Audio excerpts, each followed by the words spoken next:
What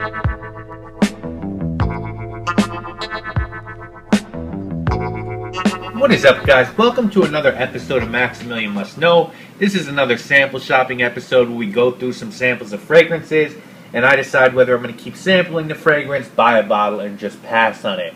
And the samples come courtesy of the wonderful decantshop.com. For my money, it's the fastest and cheapest decant site on the web, and of course you can save an extra 12% using the Max12 coupon code that we have set up on the site.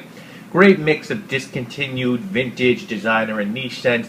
Fast and cheap. I mean, just since the last video we've done on these, they've added Creed's Windsor, Vintage D&G Poirot, Luministe by Frappin, Noir Doir by Tom Ford's Private Blends, Musc Ravageur by Frederick Malle, Amber Noir by Christian Dior. So many great vintage scents as well. Vintage Fahrenheit, Vintage Dior Homme.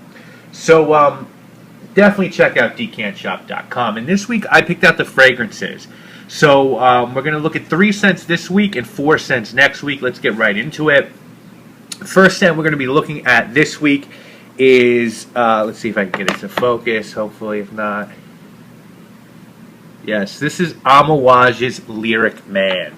And I have it sprayed on this paper, so you just get a whiff to reaffirm what I think. So Amouage Lyric Man. And so far, we've gone through 4 of these scents on this show. The only 2 scents that I really enjoy so far from this luxury high-end house are Seal and Jubilation 25. I'm getting a full bottle of Jubilation 25 next month, right in time for fall and winter.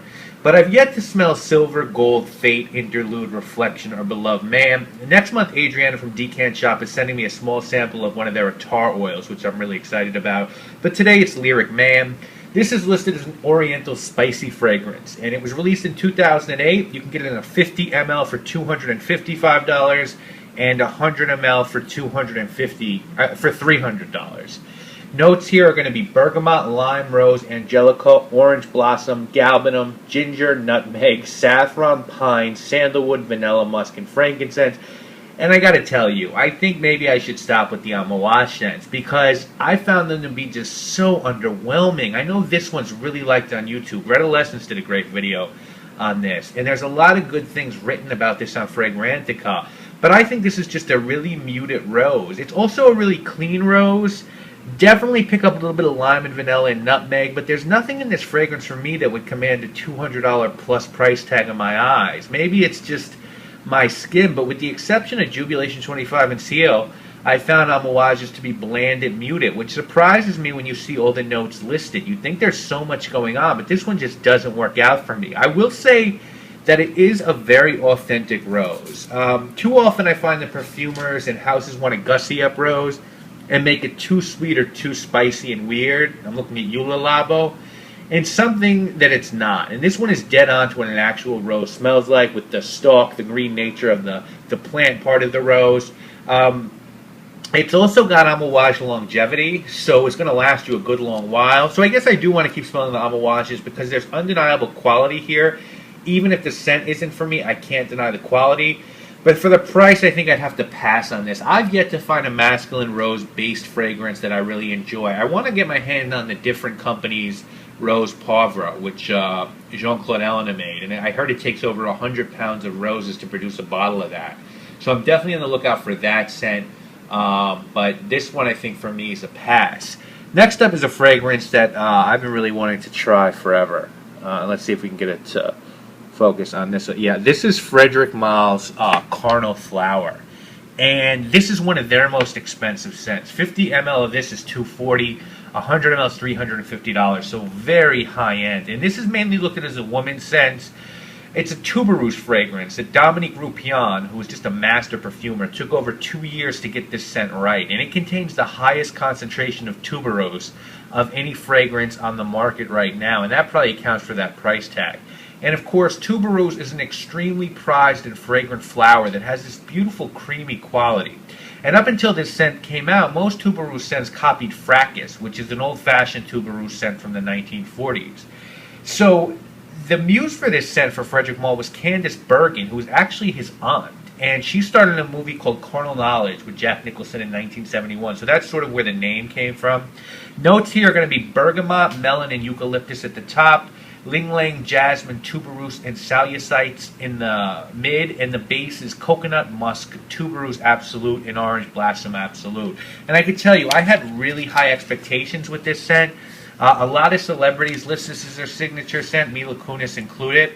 And I can totally see why here. This is tuberose at its most primal level, pure, clean, white flower. This is all about the flower. I think that the bergamot, melon, and coconut, I think those notes all come from the flower. I wouldn't wear this because to me this is really, really feminine. But I think this is a great scent for a woman to pick up. When I smell this, I think clean, pure, passionate, classy, discerning, special, and beautiful. And I totally get the price tag here. There's only so many times that I can call Dominique Ropion a genius.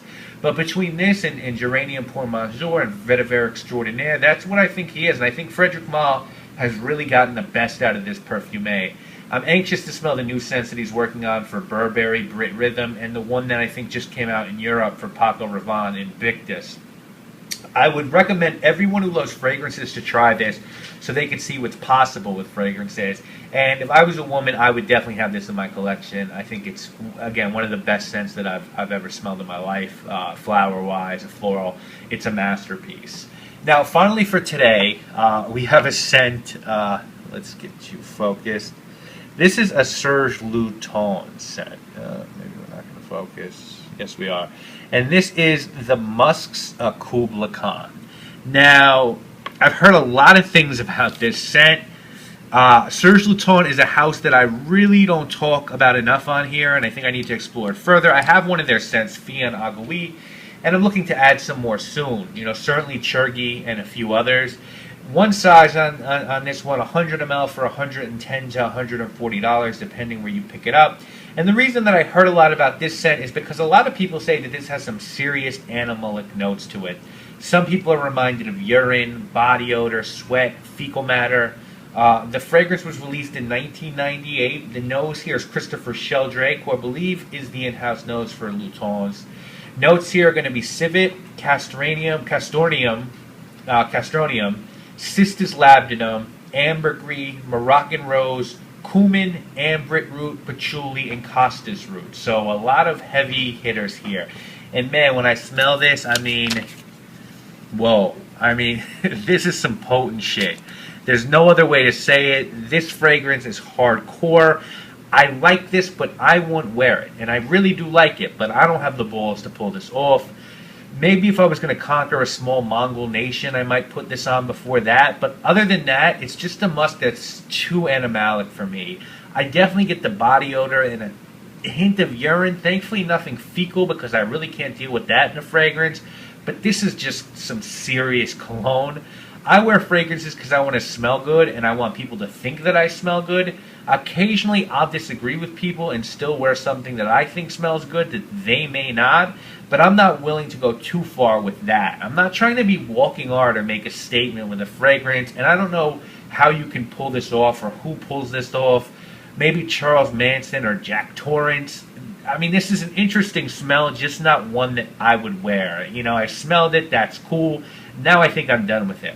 The one thing I will say about it, though, is I think that on paper, it's very different than on skin. On paper, it sort of evolves into a pleasant, spicy musk that loses most of its animal qualities. But on skin, it's just funkiness that keeps on keeping on, so not for me. So with these three, I think what I would advise you guys, honestly, is I would pass on Lyric Man. I would get a sample, if I'm a guy, of Carnal Flower. If I'm a woman, I would buy it. And you might want to smell Koublai Khan just to say you did. You know, I wouldn't, you know, some people, you know, want to eat insects just to do it once in their life, but I don't think they're going to be tucking into it every Tuesday night, an insect pie. But you might want to smell this just to say that you did. So that's what I would try Koublai Khan, I would buy or try Carnal Flower, and I'd pass on Lyric Man just because that price tag's ridiculous. But you might want to smell it just to see what authentic rose smells like. And then this scent we're going to be looking at next week are going to be, we're going to be looking at 4 next week. We're going to be looking at Italian Cypress from Tom Ford's Private Blend line, Black Musk from Montal, Bois d'Argent from Dior's Private line, and Epicea by Creeds, one that really doesn't get a lot of YouTube love with good reason. We'll be looking at those for next week. And then in a couple weeks, stay tuned for an exclusive episode where we're going to be looking at all the scents from Lily Bermuda, which is a small perfumery on Bermuda. The owner of that perfumery sent me all of her samples of all of her scents, and they're really nice. And so I want to do a whole episode on that. And then stay tuned this Sunday where we're going to do an episode of Maximilian Must Know is coming up, where we're going to be doing Roadster by Cartier. And then either next week or this week, stay tuned for part 3 of my collection, the collection video part 3. So lots of videos coming up. Please continue to hit like, subscribe, and comment. This was another episode of Sample Shopping. All the samples were provided courtesy of decantshop.com. Thank you all so much for watching. I'm Maximilian, and I must know. Peace.